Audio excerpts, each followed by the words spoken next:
Сүт ананың отбасына келген береке. Мұхаммедтің саллаллаху алейхи уассалам келуімен Халиманың отбасына көп игілік пен береке енді. Сан түрлі таңғажайып жайттар жүз берді. Халима Меккеге жер, дала қуаң тартып, қатты құрғақшылық болған жылы келгенді. Оның мінгені жадап жүдеп көтерем болғандықтан керуеннің соңында қалып қоя беретін шабан есегеді. Ал жетегінде желіні суалып бір тамшы да сүт бермейтін түйе болатын. Шешесінің сүтіне қанағаттанбағандықтан қарны ашып, түні бойы шыңғырып жылайтын сәбиінің даусынан Халима мен күйеуі көз ілмейтін. Халима сүт баласы Мұхаммедті саллаллаху алейхи уассалам бауырына алғаны сол екен, емшегі сүтке толып иіп қоя берді. Кішкентай Мұхаммед саллаллаху алейхи уассалам тойғанынша емді. Халиманың ұлы да сүтке тойғанынша еміп, қарындары тойған қос сәби маужырап ұйқыға кетті. Түйесіне барған Халиманың күйеуі түйенің желіні сүтке толып тұрғанын көреді. Ол ыдысын алып, әйелі екеуіне жетерліктей мөлшерде сүт сауып әкеледі. Және екеуі сүт ішіп, қарындарын тойдырып, көздері ұйқыға ілінеді. Меккеден қоныстарына қайтар жолда Мұхаммедті алдына алған Халиманың көтерем есегі өзге есектерді шаң қаптырып, ширақ та шапшаң жүріп отырды. Тіпті Халимаға жанындағы әйелдер: «Ей, Әбіз Уайыптың қызы, сорың құрысын, бізге қарайласаңшы, бұл елде мініп шыққан есегің бе?» дейтін. Осылайша Халиманың отбасы тайпалардың ортасына берекелі баламен оралды.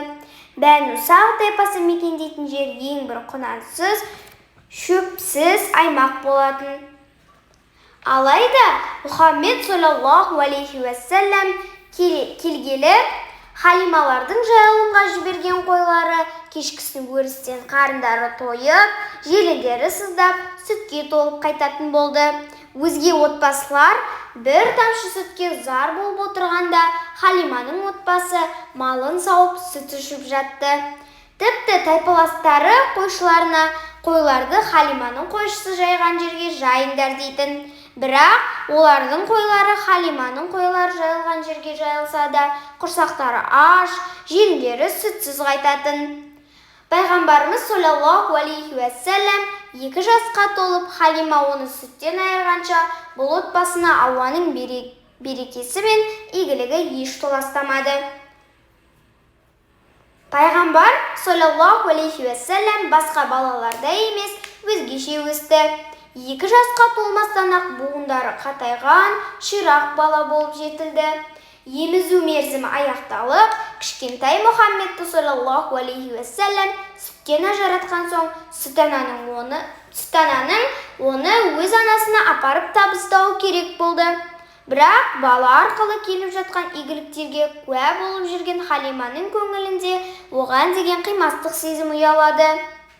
Сондықтан Мұхаммедті саллаллаху алейхи уассалам алып, Меккеге келген Халима қаланы жиі жайлайтын оба індетін жұқтырып, алуына қауіптенетіндігін тілге тиек етіп, оның анасынан баланың емізу мерзімі аяқталса да, сүт баласының әлі де өздерімен бірге біраз өскенінше тұруын өтінді.